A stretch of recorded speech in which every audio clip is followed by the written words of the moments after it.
Protokol Kesehatan Ibadah Onsite GKKA Indonesia Jemaat Banjarmasin.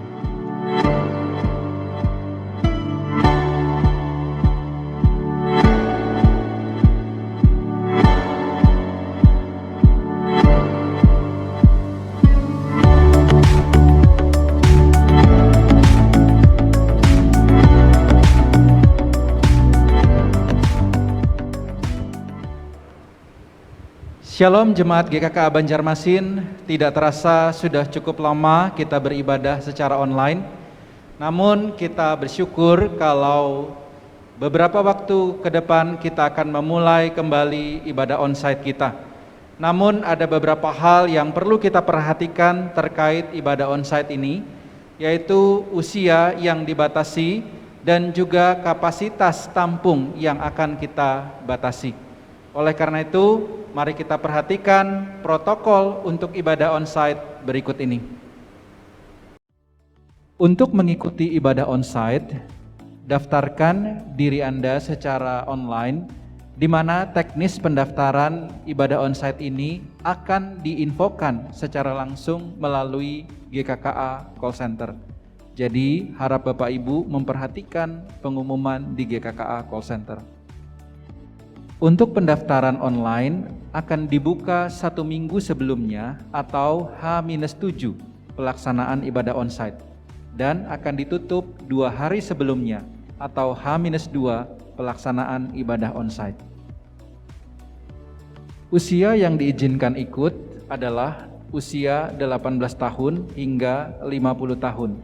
Sedangkan jemaat anak-anak di bawah 18 tahun dan juga remaja di bawah 18 tahun serta jemaat dewasa di atas 50 tahun dapat beribadah di rumah melalui channel YouTube GKKAI Banjarmasin yang masih ditayangkan. Untuk kapasitas tampung juga dibatasin. Kita akan memulai dari kapasitas tampung yang sedikit, nanti akan terus kita evaluasi untuk bisa ditambahkan jumlahnya.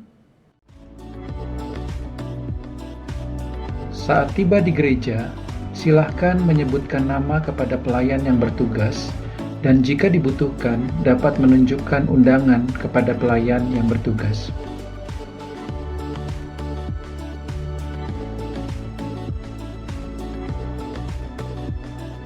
Pelayan yang bertugas akan mengukur suhu tubuh Anda. Setelah itu, Anda dapat mencuci tangan dengan sabun dan air mengalir di tangga bawah gereja sebelum memasuki ruang ibadah. Pelayan yang bertugas akan mengukur suhu tubuh Anda. Jika suhu melebihi 37,3 derajat, Anda tidak diizinkan memasuki ruang ibadah. Ingatlah untuk selalu menjaga jarak antar jemaat lain sekitar 2 meter. Di pintu masuk, Anda akan disambut oleh hamba Tuhan dan gunakan salam tanpa bersentuhan atau namaste. Setelah itu, Anda akan diarahkan oleh pelayan yang bertugas untuk menuju tempat duduk yang sudah disediakan.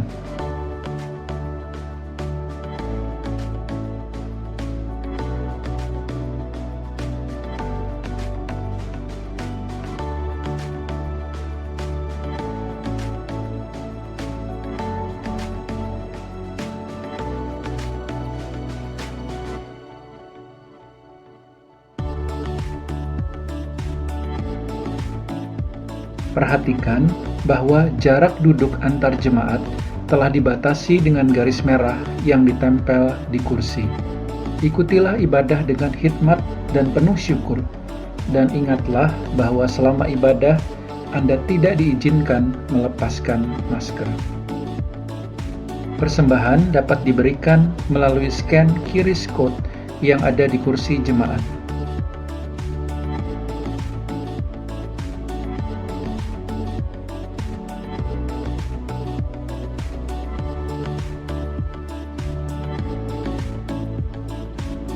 Setelah ibadah selesai, Anda bisa keluar dari ruang ibadah dengan teratur dan bergantian.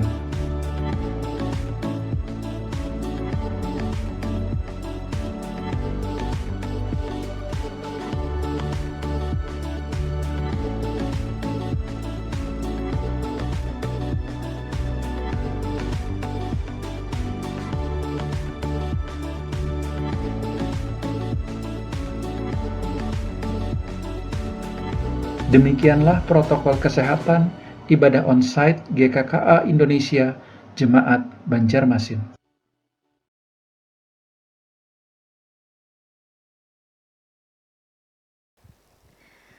Shalom Bapak Ibu, pada saat ini sungguh bersyukur ya kita boleh bersama beribadah. Baik yang ada di gereja saat ini maupun Bapak Ibu yang beribadah di rumah masing-masing, biarlah boleh tetap bersuka cita untuk tetap boleh beribadah kepada Tuhan. Pada saat ini saya mengajak kita semua sebelum kita memulai ibadah kita, saja kita semua merendahkan diri di hadapan Tuhan, kita mengaku segala dosa kesalahan kita. Saja kita semua boleh bersaat teduh sejenak.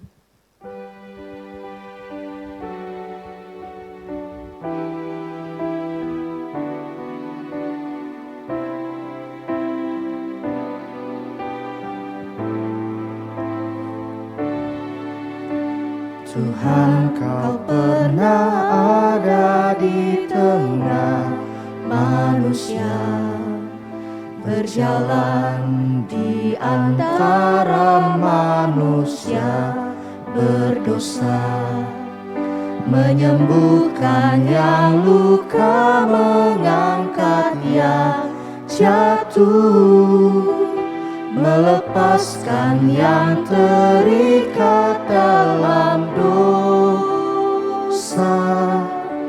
Tuhan, telah ku rasakan indahnya kasih-Mu, tak mungkin hanya ku simpan berdiam diri. Bawalah aku berjalan di tengah duniamu, buatlah aku hidup hanya untuk-Mu.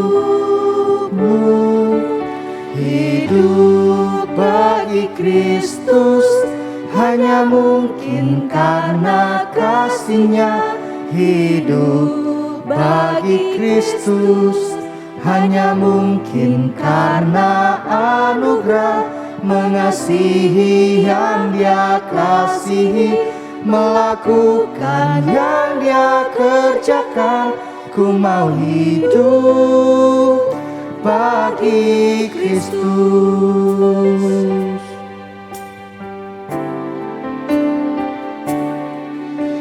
Tuhan, Kau pernah ada di tengah manusia, berjalan di antara manusia berdosa, menyembuhkan yang luka, mengangkat yang jatuh, melepaskan yang terikat dalam dosa. Tuhan, aku rasakan indahnya kasih-Mu, tak mungkin hanya ku simpan berdiam diri. Bawalah aku berjalan di tengah duniamu, buatlah aku hidup hanya untuk-Mu. Hidup bagi Kristus hanya mungkin karena kasih-Nya. Hidup bagi Kristus hanya mungkin karena anugerah, mengasihi yang Dia kasihi, melakukan yang Dia kerjakan. Ku mau hidup bagi Kristus. Hidup bagi Kristus hanya mungkin karena kasih-Nya. Hidup bagi Kristus hanya mungkin karena anugerah, mengasihi yang Dia kasihi, melakukan yang Dia kerjakan. Ku mau hidup bagi Kristus. Ku mau hidup bagi Kristus. mau hidup bagi Kristus.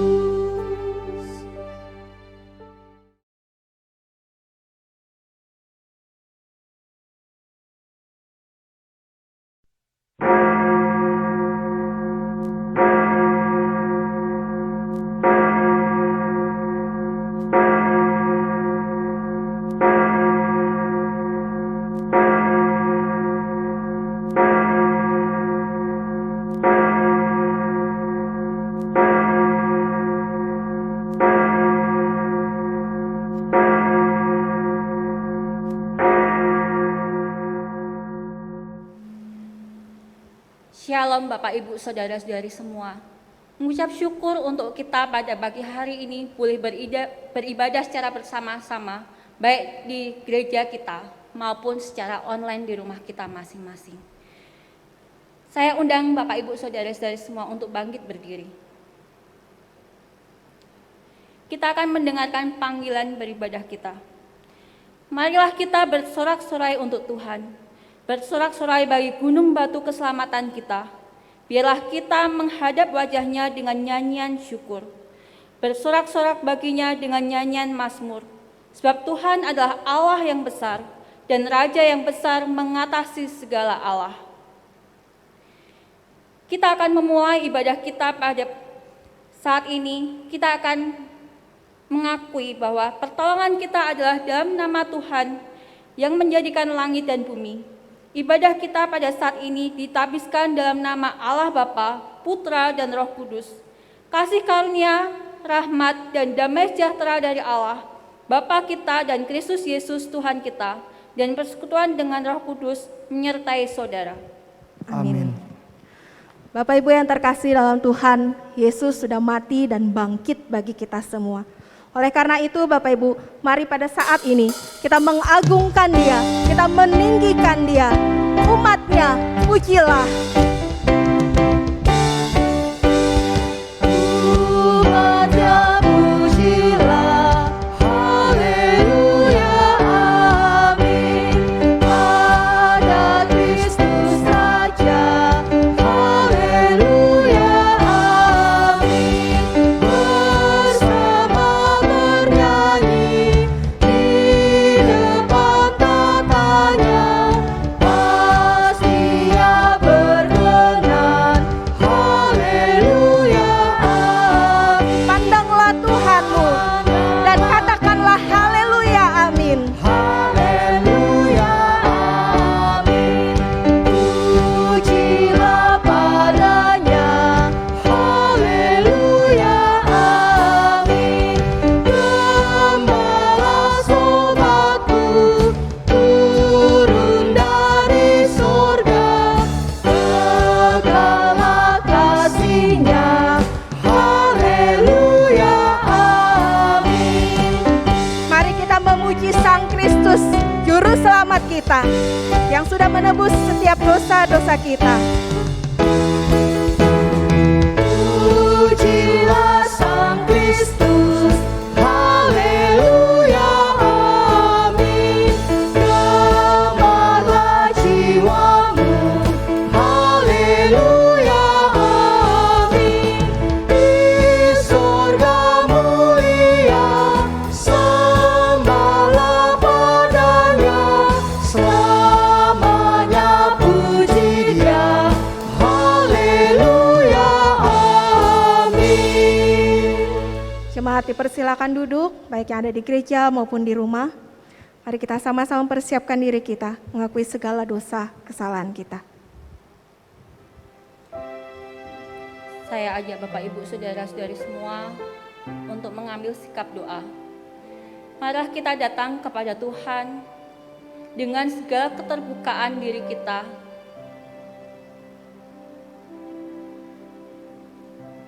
Mari saya ajak untuk berdoa. Tuhan, kami pada saat ini datang menghadap hadirat-Mu dengan segala keberadaan kami, dengan segala pemikiran kami.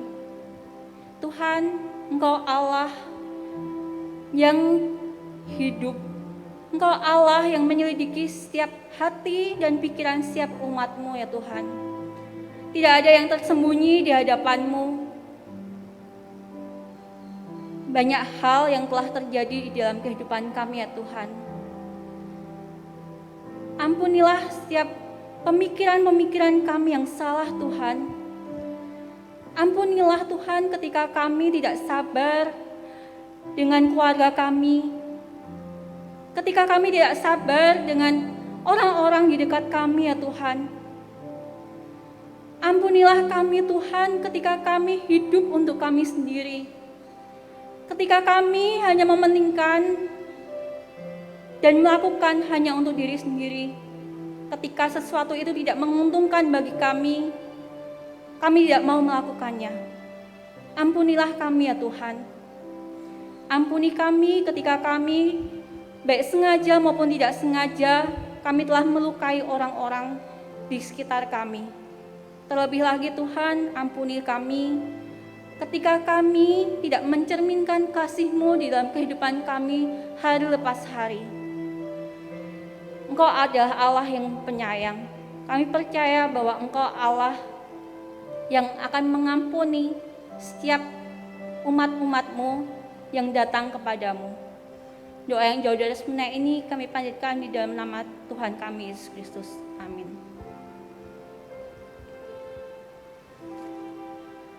Marilah kita dengarkan berita anugerah yang diambil dari Mazmur 32 ayatnya yang pertama dan kedua. Berbahagialah orang yang diampuni pelanggarannya, yang dosanya ditutupi. Berbahagialah manusia yang kesalahannya tidak diperhitungkan Tuhan dan yang tidak berjiwa penipu. Bapak Ibu yang terkasih dalam Tuhan, kita percaya bahwa Allah yang setia dan adil sudah mengampuni segala dosa dan kesalahan kita. Oleh karena itu pada pagi hari ini saya mengajak kita semua kembali untuk bangkit berdiri. Kita akan kembali memiliki komitmen yang teguh kepada Tuhan. Markus 12 ayat 30 hingga 31 berkata demikian. Kasihlah Tuhan Allahmu dengan segenap hatimu, dan dengan segenap jiwamu, dan dengan segenap akal budimu, dan dengan segenap kekuatanmu. Dan kasihilah sesamamu manusia seperti dirimu sendiri. Biarlah ayat ini boleh sungguh-sungguh menjadi komitmen kita dalam kita menjalani hidup hari lepas hari. Bapak Ibu kembali dipersilakan untuk duduk. Bapak Ibu, dalam hidup yang kita jalani seringkali kita begitu egois. Semua yang kita lakukan yang penting tujuannya adalah saya bahagia, saya mendapatkan yang terbaik. Tujuannya adalah diri kita masing-masing. Tetapi sebagai orang percaya, kita dituntut untuk hidup bukan hanya bagi diri kita, tetapi bagi Kristus. Namun yang menjadi pertanyaannya, mengapa kita harus hidup bagi Kristus? Mari saja kita semua mempersiapkan diri kita di dalam mendengarkan firman Tuhan. Pujian hidup bagi Kristus. Kau pernah ada di tengah manusia, berjalan di antara manusia berdosa, menyembuhkan yang luka, mengangkat yang jatuh, melepaskan yang terikat dalam dosa. Tuhan lakukan. Sungguh kita sudah merasakan kasih Allah itu begitu indah.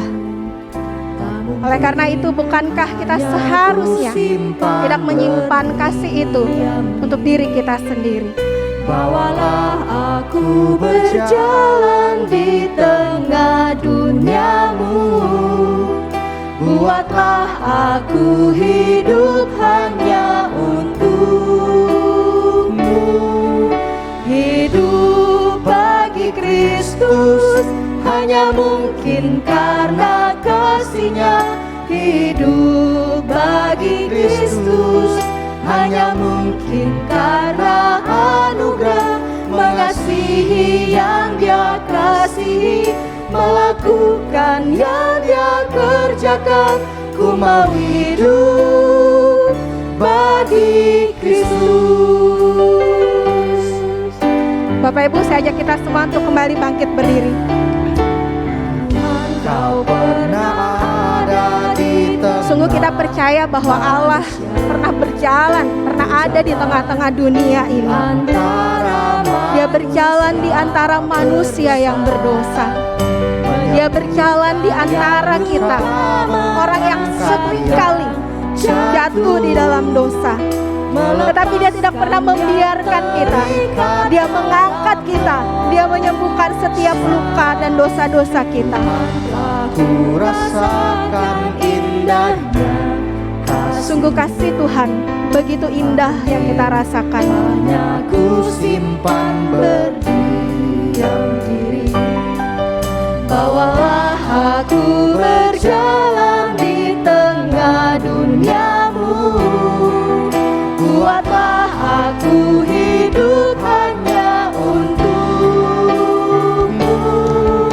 Hidup bagi Kristus hanya mungkin karena kasih-Nya. Hidup bagi Kristus hanya mungkin karena anugerah. Mengasihi yang Dia kasihi, melakukan yang Dia kerjakan. Ku mau hidup bagi Kristus. Sungguh hidup bagi Kristus adalah hanya karena kasih dan anugerah-Nya. Hanya mungkin karena kasih-Nya. Hidup bagi Kristus hanya mungkin karena anugerah. Mengasihi yang Dia kasihi, melakukan yang Dia kerjakan. Ku mau hidup bagi Kristus. Ku mau hidup bagi Kristus. Katakan dengan sungguh-sungguh, aku mau hidup bagimu Tuhan. Hidup bagi Kristus.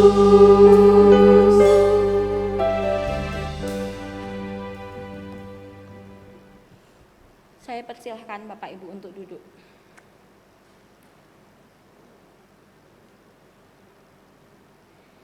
Marilah kita berdoa terlebih dahulu sebelum kita memulai pembacaan kita. Mari kita berdoa.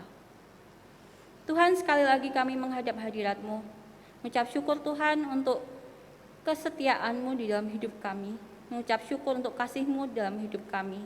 Sekali lagi kami mengucap syukur bahwa kami pada saat ini boleh datang menghadap hadirat-Mu untuk mendengarkan firman-Mu. Biarlah Roh Kudus yang akan menolong setiap diri kami, baik yang mendengarkan maupun yang akan menyampaikan firman. Biarlah Roh Kudus yang menolong untuk menerjemahkan sehingga kami boleh memahami akan setiap isi firman-Mu. Dan biarlah Allah saja yang akan menolong untuk hamba-Mu menyampaikan firman-Mu kepada umat-Mu ya Tuhan. Doa yang jauh dari sana ini kami panjatkan di dalam nama Tuhan kami Yesus Kristus. Amin. Saya pagi hari ini mengucap syukur bahwa kita saat ini boleh berkumpul bersama-sama beribadah secara hybrid. Jadi ada sebagian kecil yang hadir di gereja dan banyak jemaat kita yang beribadah di rumah masing-masing. Tetapi biarlah walaupun kita terpisahkan oleh tempat, tetapi kita memiliki satu kesatuan hati untuk datang kepada Tuhan. Kita secara khusus menyediakan waktu kita untuk datang kepada Tuhan dan mencari kehendak Tuhan. Pada pagi hari ini saya ajak Bapak Ibu saudara-saudara semua untuk merenungkan dari Filipi pasalnya yang pertama, ayatnya yang ke-21 sampai ke-24. Akan saya bacakan. Tetapi jika aku harus hidup di dunia ini, itu berarti bagiku bekerja memberi buah. Jadi mana yang harus kupilih, aku tidak tahu. Aku didesak dari dua pihak, aku ingin pergi dan diam bersama-sama dengan Kristus. Itu memang jauh lebih baik. Tetapi lebih perlu untuk tinggal di dunia ini karena kamu. Dan di dalam keyakinan ini, taulah aku akan tinggal dan akan bersama-sama lagi dengan kamu sekalian, supaya kamu makin maju dan bersukacita dalam iman. Sejauh ini pembacaan kita. Firman Tuhan pada saat ini kita akan merenungkan kasih yang memberi keberanian menjalani hidup. Mungkin ketika kita melihat gereja kita penuh dengan lampu, kita bisa melihat orang-orang terkasih kita di rumah di saat malam hari, pasti tidak lepas dari satu tokoh, Thomas Alva Edison. Pasti sejak ketika kita SD kita mengenal bahwa di dalam pengetahuan kita bahwa Thomas Alva Edison adalah pencipta bohlam lampu yang pertama. Dia menciptakan bohlam lampu dengan segala usahanya sampai akhirnya pertama kali di Amerika di salah satu wilayah dia sepanjang 1 kilometer dia memberikan bohlam lampu itu. Tetapi Bapak, Ibu, Saudara-saudari semua, tahukah bahwa Thomas Alva Edison hanya sekolah hanya selama 3 bulan saja? Sangat amazing, sangat menakjubkan. Dia yang hanya sekolah 3 bulan, tetapi dia bisa menciptakan, bisa berkarya sedemikian hebat. Dia dikatakan oleh sang gurunya menulis surat kepada ibunya, "Ibu, anak ibu ini terlalu bodoh untuk sekolah." Bisa bayangkan ketika kita sebagai orang tua, ketika kita punya saudara-saudari yang ditulisin surat dari pihak sekolah, anakmu ini, si A ini bodoh, dia nggak bisa ngikutin pelajaran. Kalau seandainya sang ibu ini mendengarkan perkataan sang guru ini, maka dia akan menyerah. Tetapi ibu Thomas Alva Edison ini tahu siapa anaknya. Dia sangat mengasihi anaknya.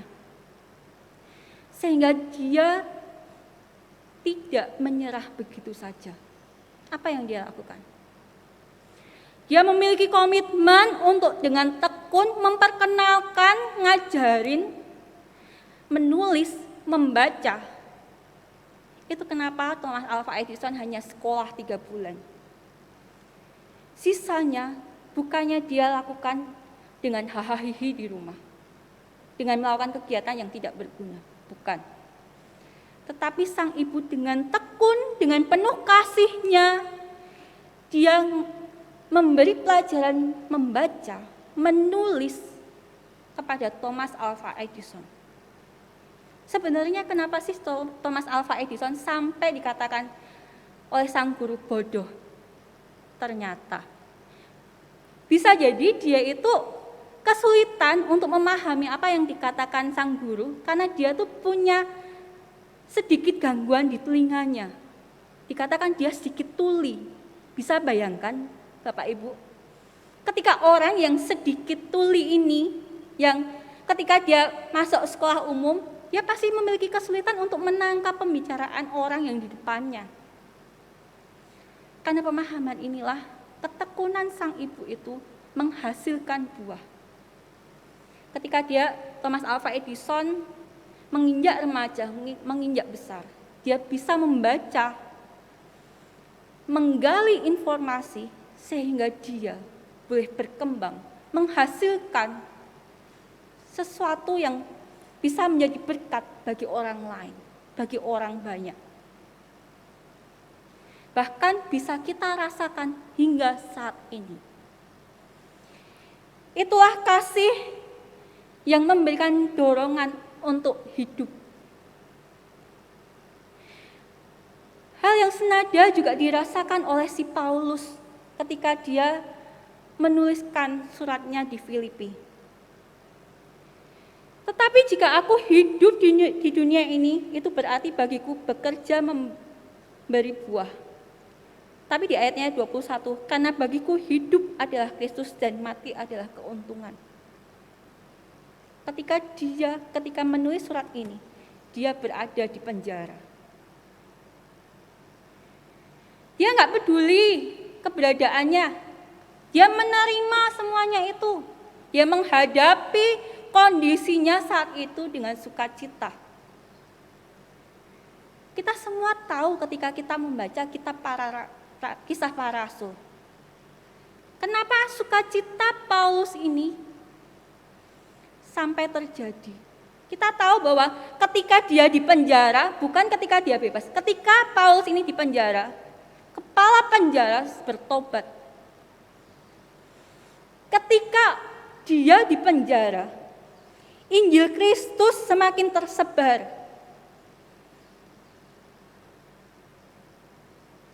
Sukacita Paulus bukan karena kondisi yang dia alami.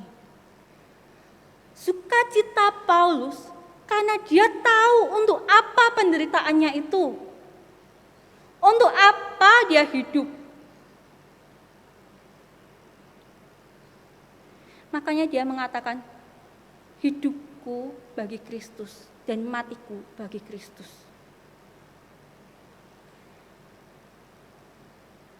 Ada suatu pengharapan di dalam Kristus. Dia tahu akan pengharapan itu.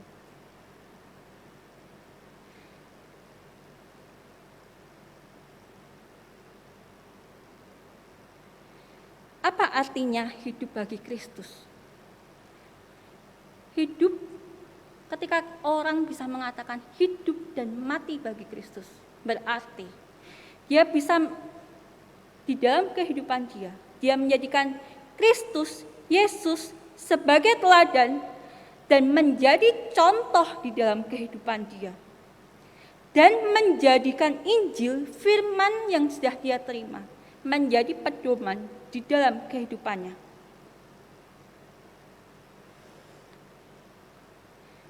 Ketika dia mengatakan hidupku bagi Kristus, berarti dia memutuskan di dalam hidup barunya di dalam Kristus. No turning back, tidak mau kembali di dalam kehidupannya yang lama. Hidup yang mungkin bergelimpang pujian, kekayaan, semuanya dia dapatkan, kenikmatan dunia dia dapatkan. Tapi dia tidak mau.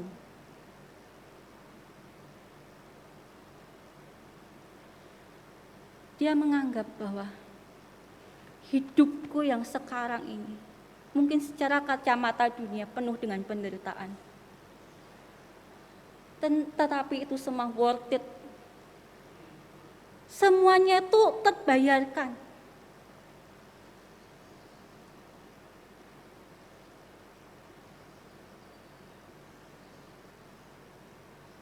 Kenapa terbayarkan? Karena perjumpaannya dengan Kristus.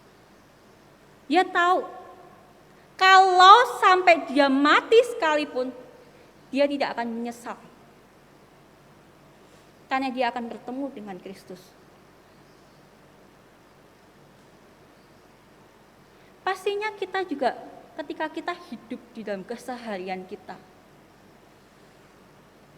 berjuang, kita hidup menjalani hari-hari kita, pasti ada sesuatu drive, dorongan untuk kita menjalaninya. Kita setiap hari bangun tidur, bekerja, pasti memiliki dorongan untuk itu. Tetapi apa yang mendorong kita?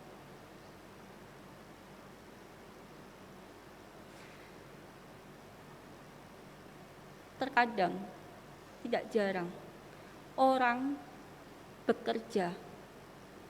Semuanya pasti sama untuk mencukupi kehidupan.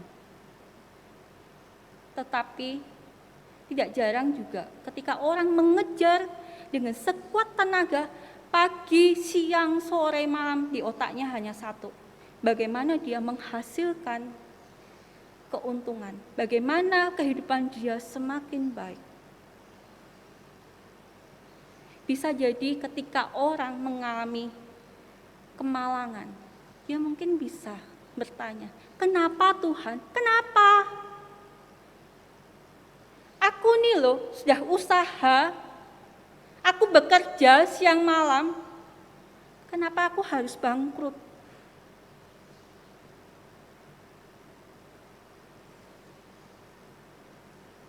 Pernahkah kita berpikir, memutuskan ketika hal buruk itu terjadi dalam hidup kita? Kita tanya sama Tuhan, apa maunya Tuhan? Apakah ada sesuatu yang baik dari hal yang buruk ini yang terjadi? Salah satu contoh yang kita rasakan sekarang ini, tidak hanya di Indonesia, di dunia menghadapi COVID. Bukankah semua itu hal yang buruk, Bapak Ibu? Semua orang merasa ketakutan ketika semua orang merasa curiga dengan orang lain ketika berdekatan. Jangan sampai aku ketularan. Jangan sampai aku terpapar. Kenapa? Itu bisa berdampak ke banyak aspek kehidupanku. Tetapi, pernahkah Bapak Ibu melihat, merasakan akibat COVID ini? Kita mau tidak mau harus berada di rumah. Kita harus menghadapi keluarga kita. Kita lebih sering bertemu dengan istri atau suami kita. Kita lebih banyak bertemu dengan orang tua kita. Kita lebih banyak bertemu dengan anak-anak kita. Yang sebelumnya hanya berkomunikasi lewat gadget atau hanya malam hari. Sebenarnya bukankah itu sesuatu yang baik? Di momen inilah kita bisa menggunakan waktu ini untuk membangun keluarga kita. Kita semua tahu kenapa Paulus tidak mau kembali ke kehidupannya yang lama. Hal itu disebabkan karena ketika dia bertemu dengan Kristus, dia memiliki perubahan hidup. Dia memiliki cara pandang yang baru. Tidak hanya pemikiran, tetapi juga hati.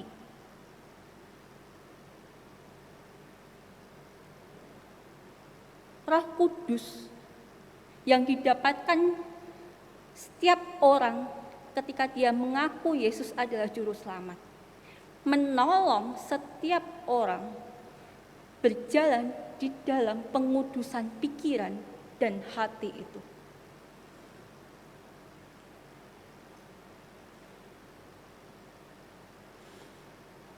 Di dalam pembaharuan pikiran, kita belajar apa dampak dari hidup di dalam Kristus itu. Mungkin slide-nya bisa dimatikan aja. Yang pertama, ketika kita hidup di dalam Kristus, Roh Kudus menolong kita, menolong setiap orang percaya untuk memahami firman Tuhan. Kenapa? Karena selubung di dalam hati manusia diangkat. Itu perkataan dari 2 Korintus 3 ayatnya yang ke-16. Pernah kita berpikir atau mengingat lagi ketika kita hidup sebelumnya dan ketika kita mengaku Yesus Kristus sebagai juru selamat, apa yang membedakan? Kita bisa tahu akan firman Tuhan. Tuhan memberikan pemahaman yang baru.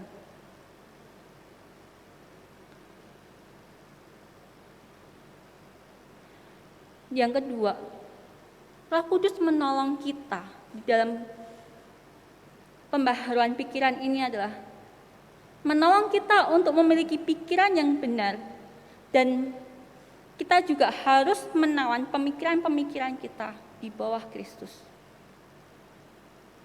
Kalau kita mengingat, Paulus sangat mengenal hukum Taurat. Sepanjang kehidupan dia belajar akan hukum Taurat. Tetapi ketika dia hidup di dalam Kristus, dia mendapatkan pemahaman yang baru akan hukum Taurat ini. Dia memahami bahwa ketika mengkhususkan diri, ketika diminta untuk menyembah Allah, Di dalamnya harus dilandasi oleh kasih. Yang sebelumnya kita tahu, ketika dia menegakkan hukum Taurat sebagai orang Farisi itu, dia menegakkannya dengan kekerasan, dengan kemarahan. Itulah yang membedakan orang yang hidup di dalam Tuhan dan yang belum hidup di dalam Tuhan. Orang bisa membaca akan firman itu,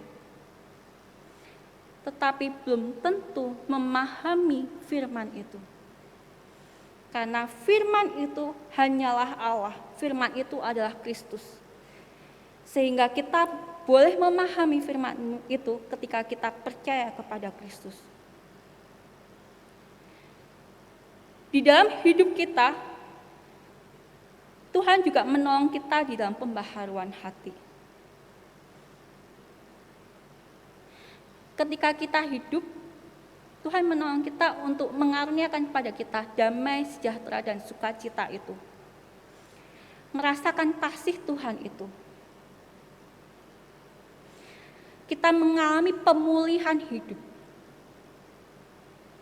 Saya boleh bertanya ke Bapak, Ibu, saudara-saudari semua.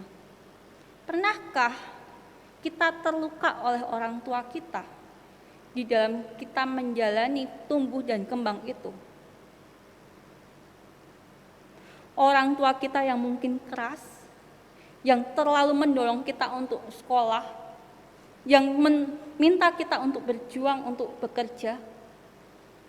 Sikap-sikap sehari-hari mereka yang mungkin kita anggap mereka tidak peduli dengan kita. Apakah itu melukai kita? Apakah itu berdampak hingga saat ini? Saya ingat ketika ayah saya, papa saya, dia memiliki papa yang tidak pernah memberi nafkah kepada keluarganya. Jadi nilai dia adalah seorang papa haruslah memberi nafkah untuk keluarganya. Jadi dia wujudkan kasih itu dengan hanya memberi nafkah. Tetapi bukankah kebutuhan anak tidak hanya itu?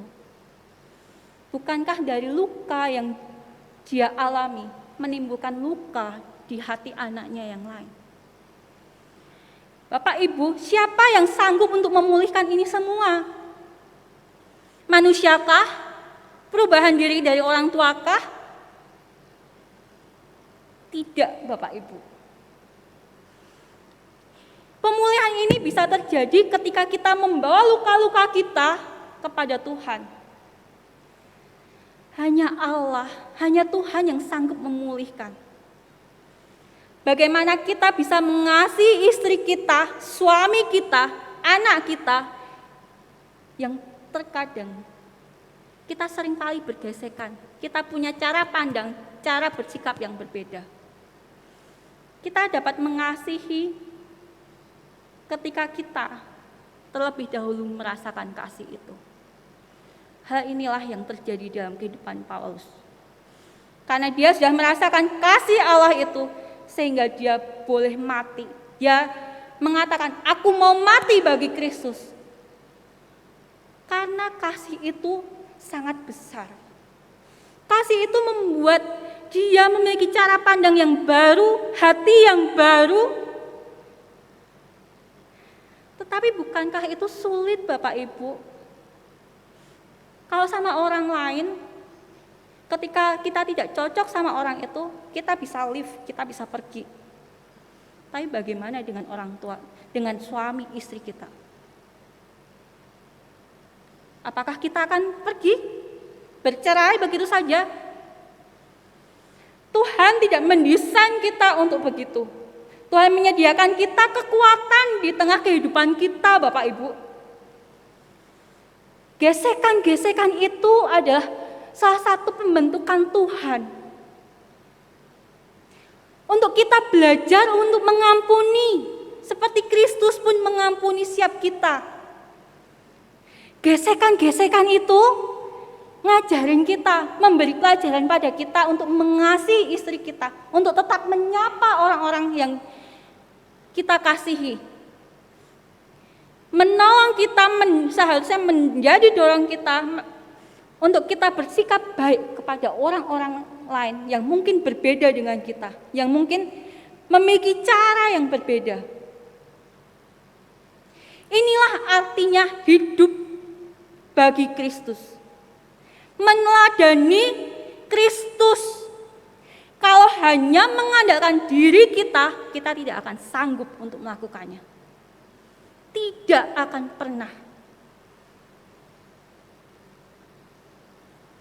Semakin kita kenal satu dengan yang lain secara mendalam, irisan itu akan semakin besar. Marilah Bapak Ibu, kita berjuang untuk hidup meneladani Kristus. Jangan meneladani orang lain. Jangan meneladani saya sebagai hamba Tuhan. Kenapa? Saya sendiri sebagai hamba Tuhan harus berjuang untuk hidup di dalam Kristus. Bapak, Ibu, saudara-saudari semua tidak tahu. Karena apa? Bapak, Ibu, saudara-saudari semua tidak hidup dengan saya 24 jam. Tetapi Bapak, Ibu, saudara-saudari semua bisa tanya ke orang-orang terdekat saya. Keluarga saya, sahabat saya, bagaimana saya sudah melukai mereka. Satu hal yang menolong saya ketika saya men-sharingkan kehidupan pengalaman saya, ketika saya membangun persahabatan.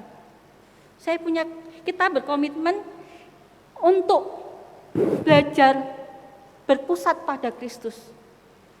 Itu benar-benar menolong ketika gesekan-gesekan itu terjadi. Susah nggak Bapak Ibu? Susah sekali. Di dalam diri saya ingin sering kali berpikir, saya ingin pergi, memutuskan persahabatan ini. Sahabat bisa dicari di tempat lain. Tapi apakah itu yang dimau? Tidak. Di dalam hidup yang dibangun untuk Kristus, mengarah kepada Kristus, bukan itu yang dikehendaki. Tetapi membawa semua pergumulan ini, perbedaan ini di hadapan Kristus. Kita menenangkan diri di hadapan Kristus. Minta pertolongan Tuhan untuk kita dimampukan mengasihi, untuk kita dimampukan untuk membalut hati orang-orang yang kita kasihi, orang-orang di sekeliling kita. Kalau kita memiliki dorongan kasih dari Kristus itu, kita disanggupkan untuk menerima perbedaan dan kelemahan dan kesalahan orang lain, Bapak Ibu. Kesalahan sebesar apapun. Apakah Bapak Ibu memiliki anak yang sudah mengecewakan? Yang mungkin terlibat pada kecanduan video porno, yang sudah melakukan kesalahan dengan berelasi, atau melakukan kesalahan yang lain. Kalau kita tidak memiliki kasih Kristus itu, kita akan marah, sangat marah dengan anak kita. Kamu sudah memalukan keluarga kita. Tetapi ketika kita hidup di dalam Tuhan, kita memiliki kasih Tuhan itu, maka kita meminta pertolongan Tuhan untuk kita boleh menerima kondisi keluarga kita. Bahkan kita disanggupkan untuk mendorong keluarga kita untuk bangkit. Karena kita terlebih dahulu sudah dikasihi, kita terlebih dahulu sudah diampuni. Itulah pemikiran yang seharusnya mendorong kita untuk melakukan kehidupan kita.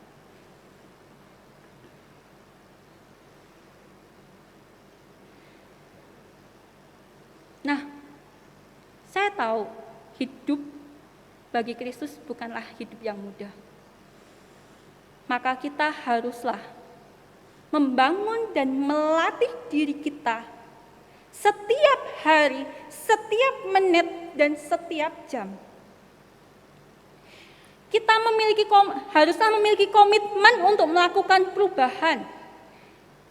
Dan di dalam kehidupan kita sebagai orang Kristen, kita harus memiliki disiplin rohani. Kita pasti tahu ini. Tetapi kita juga dipanggil untuk terlibat di dalam komunitas. Tetapi satu hal yang menggembirakan kita bahwa kita tidak berjuang sendiri. Roh Kudus menolong kita di dalam setiap perjuangan-perjuangan ini. Roh Kudus menolong kita untuk kita berkomitmen, menolong kita untuk mengingat akan setiap komitmen-komitmen kita. Roh Kudus menolong kita ketika kita berdoa, ketika kita membaca firman Tuhan sehingga kita boleh memahaminya. Roh Kudus menolong kita di dalam kehidupan kita berkomunitas, di dalam keluarga, gereja, dan berbagai komunitas lain. Menolong kita untuk mengasihi orang. Menolong kita untuk kita memahami akan firman Tuhan yang disampaikan di dalam khotbah. Jangan menyerah ketika kita merasa hidupku kok nggak berubah-ubah ya. Kenapa aku yang dulunya pemarah tetap pemarah? Bapak Ibu, lihatlah diri saya, lihatlah diri Bapak Ibu semua. Bapak Ibu semua bisa berjalan tanpa pertolongan orang lain. Tapi ingatlah ketika kita masih kecil, dari bayi kita belajar, akhirnya kita belajar untuk berdiri. Apakah langsung bisa berdiri Bapak Ibu? Tidak. Kita jatuh, tapi kita berjuang lagi untuk berdiri. Ketika kita berjalan, apakah langsung bisa? Butuh dipegang oleh orang tua kita. Lama-kelamaan, ketika kita semakin kuat, maka kita semakin bisa berjalan secara mandiri. Begitupun di dalam kehidupan kerohanian kita, Bapak Ibu. Kita mungkin mengalami jatuh dan bangun, tetapi kita, Roh Kudus, Allah kita menolong kita di dalamnya. Sehingga kita pada akhirnya mengalami kedewasaan rohani itu. Tetapi coba bayangkan Bapak Ibu, kalau seorang anak yang sedang belajar berjalan, ketika dia mengalami jatuh dan nggak mau jalan, apakah dia akan berjalan? Saya percaya enggak Bapak Ibu. Kalau orang tua atau dirinya tidak mau berjalan, hanya di stroller doang, ya dia nggak akan terlatih ini kakinya untuk berjalan. Begitupun dengan kehidupan kerohanian kita. Kalau kita nggak mau dilatih, jangan kaget kalau kita nggak akan semakin kuat. Kita nggak akan semakin serupa dengan Tuhan. Maukah Bapak Ibu, saudara-saudara semua, kita hidup untuk mengarahkan hidup kita kepada Tuhan? Maukah kita belajar untuk mendisiplinkan, berkomitmen setiap hari? Ketika firman yang kita baca itu, kita langsung terapkan. Baca, terapkan. Ketika kita tidak sanggup, ketika kita menghadapi masalah, ketika kita menghadapi konflik di dalam keluarga kita dengan suami, istri, anak, teman, rekan kerja, tenang, duduk tenang, tanyakan, apa yang seharusnya saya lakukan di tengah kondisi seperti ini? Latih kita untuk itu, bukan responsif. Karena kalau kita responsif, kecenderungan kita adalah kita tidak terima, kita akan marah, kita akan sangat arogan. Saya ajak untuk kita boleh memiliki komitmen. hidup bagi Kristus. Ingatlah, Tuhan sudah datang ke dunia ini. Kita barusan merayakannya. Kasih Allah yang besar itu bagi setiap diri kita, yang tidak hanya relevan pada zaman dulu, tetapi juga sampai sekarang ini. Kasih Allah yang masih kita rasakan, yang memberikan pengharapan pada kita untuk kita hidup bersama Allah ketika kita meninggal. Ingatlah itu Bapak Ibu. Ingatlah akan kasih yang besar itu. Kasih yang akan mendorong kita untuk menjalani kehidupan kita. Kasih yang akan mendorong kita untuk bisa mengasihi orang lain. Ketika ada kemarahan, ketika ada iri hati, ada kecemburuan, jangan biarkan itu berlarut. Minta pertolongan Tuhan. Kendalikan isi pikiran kita. Tuhan akan menolong kita. Ketika ada masalah-masalah lain, bawa semuanya itu kepada Tuhan. Tuhan selalu ada bagi kita 24 jam, 7 hari, tidak pernah berhenti. Saya ajak Bapak Ibu semua untuk memiliki komitmen lagi. Marilah kita hidup di dalam Tuhan. Marilah kita pujikan, hidup bagi Kristus.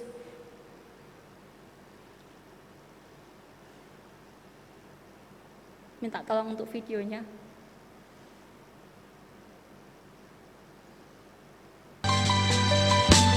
Biarlah lagu ini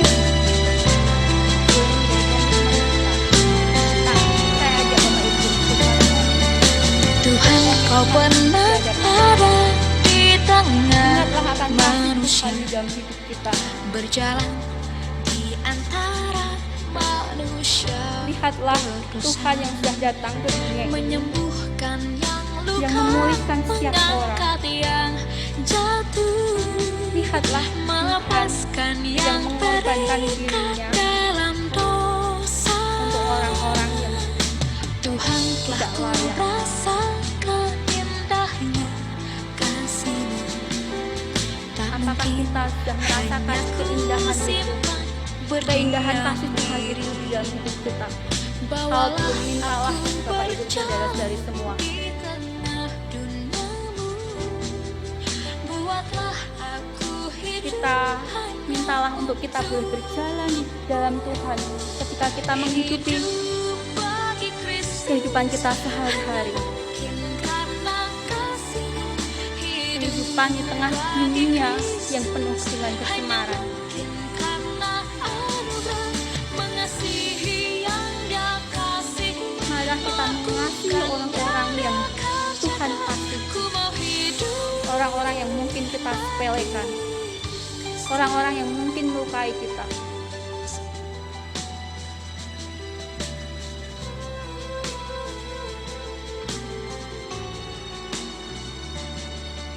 Tuhan, Kau pernah ada di tengah manusia, berjalan di antara manusia, berusaha menyembuhkan yang luka, mengangkat yang jatuh, melepaskan yang terikat dalam dosa.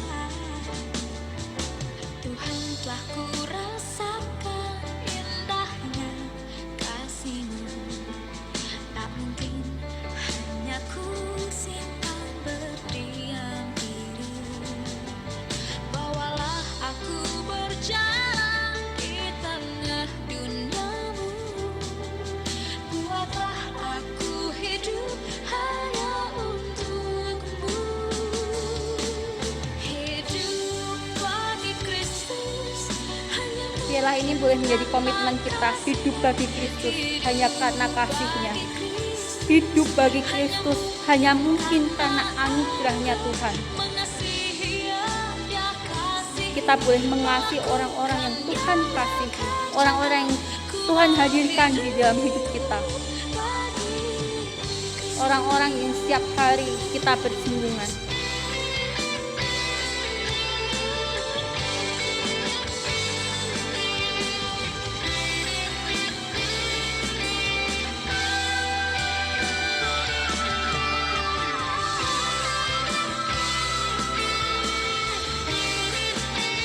Marilah saya ajak Bapak Ibu saudara-saudari semua untuk berdoa.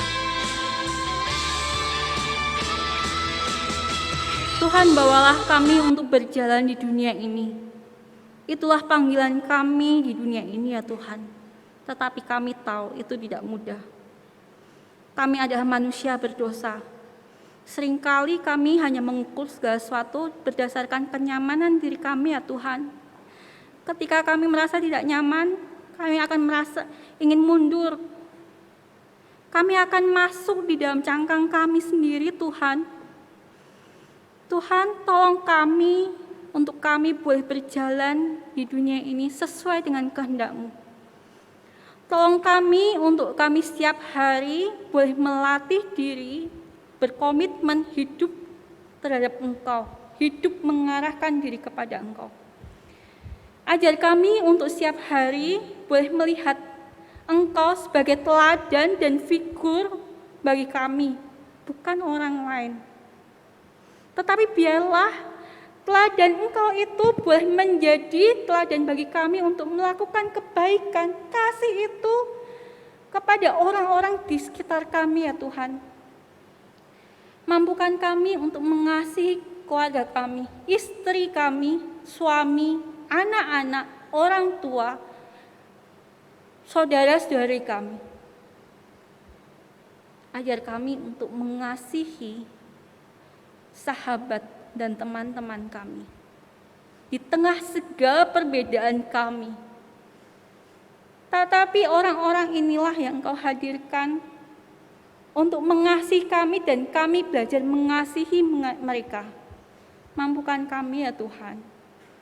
Mampukan kami ketika kami sebagai orang tua harus mendidik anak-anak kami. Biarlah hikmat yang berasal dari Engkau, keteladanan yang berasal dari Engkau itu yang akan kami lakukan di dalam kehidupan keluarga kami. Biarlah di dalam pekerjaan kami juga boleh meneladani Engkau. Kami boleh hidup berintegritas, kami boleh membagikan orang-orang yang dekat dengan kami, mengasihi rekan kerja kami yang mungkin berbeda, sudut pandangnya berbeda, cara melakukannya. Tetapi biarlah kami boleh mengasihi. Berikan mata yang penuh dengan belas kasih. Berikan tangan untuk kami boleh melakukan kasih-Mu itu. Dan berikan hati dan pikiran yang selalu mengarah kepada Engkau ya Allah. Doa yang jauh dari sebenar ini kami panjatkan di dalam nama Tuhan kami Yesus Kristus. Dan satu hal lagi Bapak Ibu Saudara, marilah kita melatih diri kita setiap hari dengan cara kita mau selama 1 minggu ini untuk kita boleh setiap kali kita bersaat teduh merenungkan firman Tuhan, kita mencatat dan berkomitmen. Komitmen apa yang akan kita lakukan? Dan kita akan lakukan sepanjang hari itu dan sepanjang minggu itu. Biarlah itu boleh membawa kita untuk mengarahkan hidup kita serupa dengan Kristus. Amin.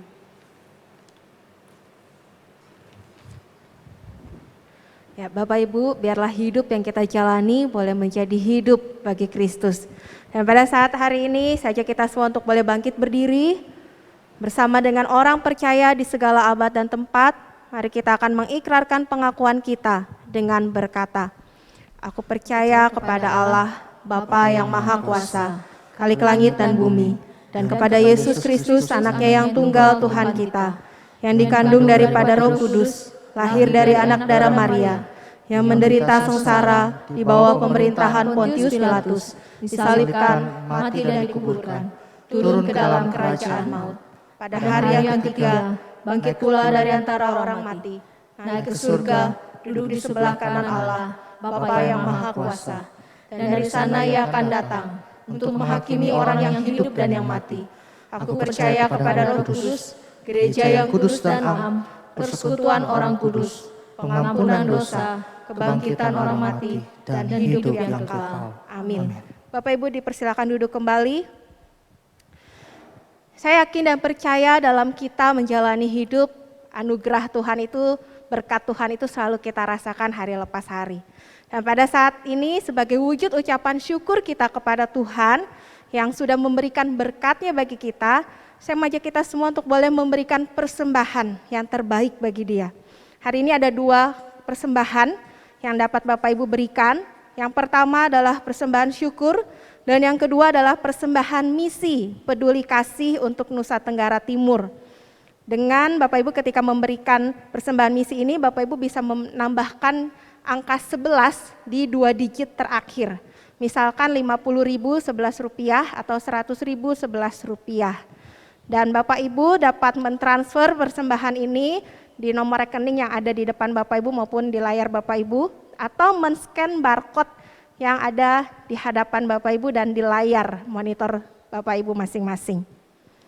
1 Tawarik 29 ayat 17 berkata demikian, Aku tahu ya Allahku bahwa Engkau adalah penguji hati dan berkenan kepada keikhlasan. Maka aku pun mempersembahkan semuanya itu dengan sukarela dan tulus ikhlas. Dan sekarang umatmu yang hadir di sini telah kulihat memberikan persembahan sukarela kepadamu dengan penuh sukacita. Mari Bapak Ibu kita akan memberikan persembahan kita dengan ucapan syukur dan dengan penuh sukacita.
Mari Bapak Ibu saudara-saudara semua, saya ajak untuk berdoa.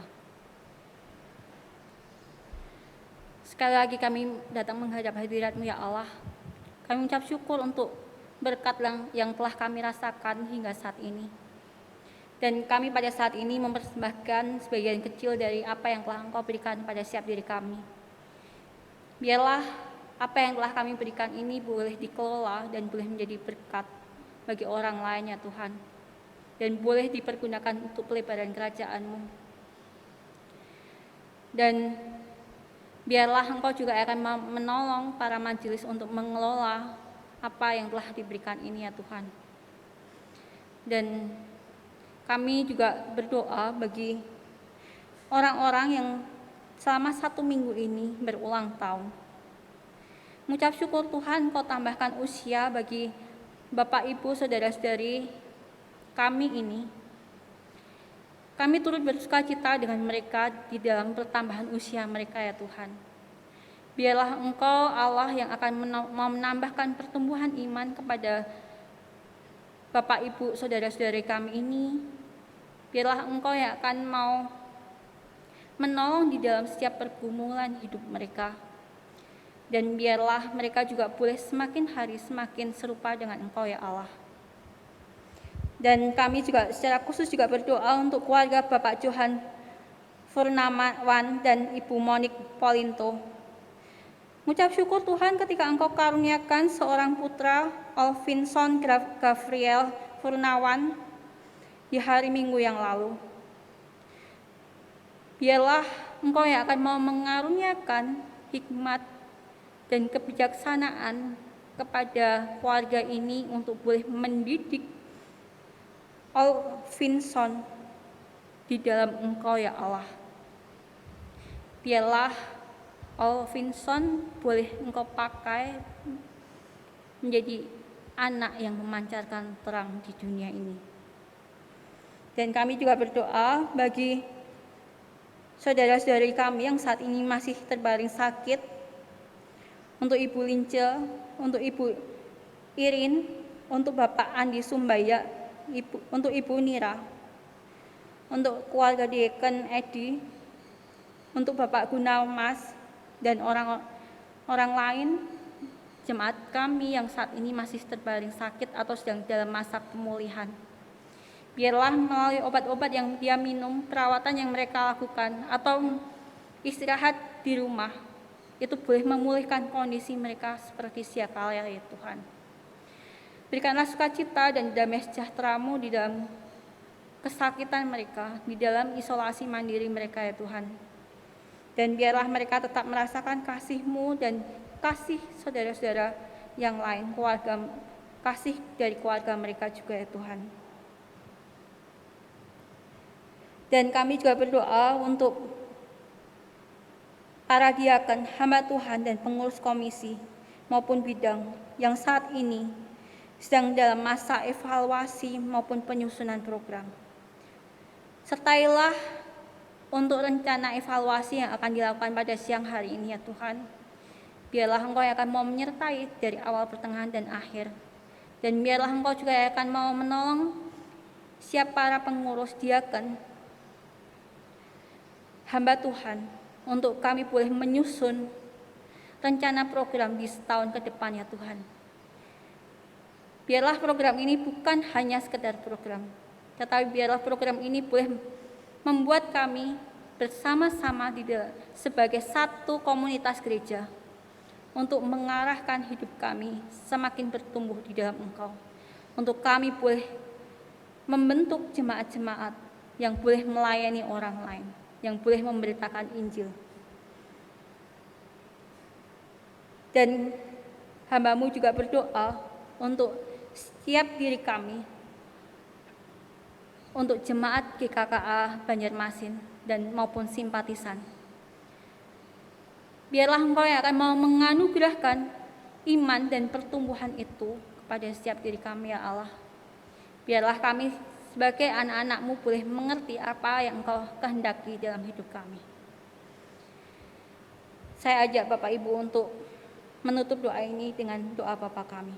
Bapa kami yang di surga, dikuduskanlah nama-Mu, datanglah kerajaan-Mu, jadilah kehendak-Mu di bumi seperti surga. Berikanlah kami pada hari ini makanan kami yang secukupnya, dan ampunilah kami akan kesalahan kami, seperti kami juga mengampuni orang yang bersalah kepada kami. Dan janganlah membawa kami ke dalam pencobaan, tapi lepaskanlah kami daripada yang jahat. Karena Engkau yang mempunyai kerajaan, dan kuasa, dan kemuliaan sampai selama-lamanya. Amin.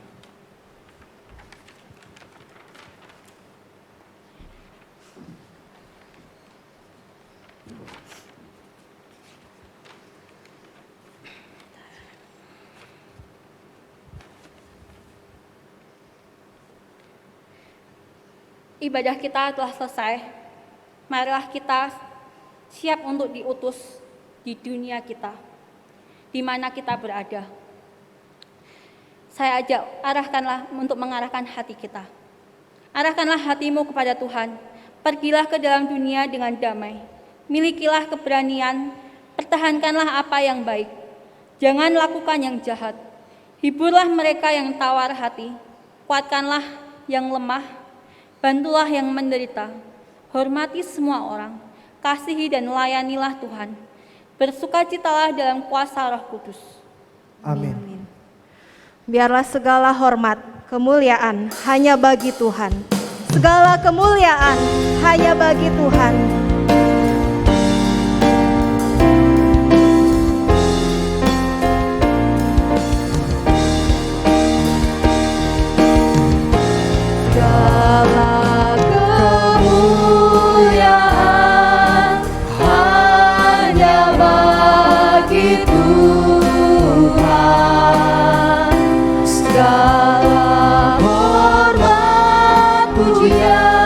Hanya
Tuhan segala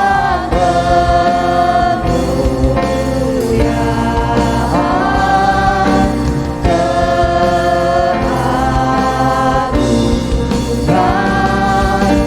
kejayaan hanya bagi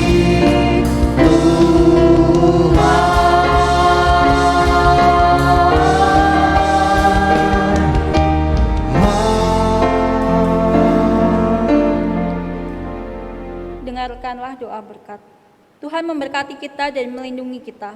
Tuhan menyinari kita dengan wajah-Nya dan memberi kita kasih karunia.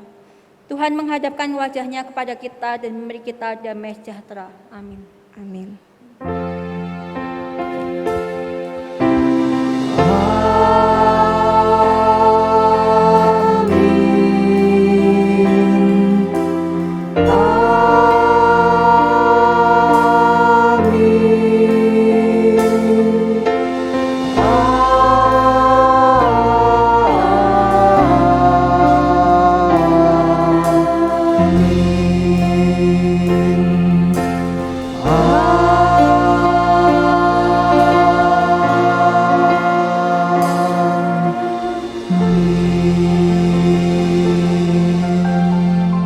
Ibadah kita selesai, Bapak Ibu dipersilakan duduk dan silakan mengambil waktu teduh sejenak.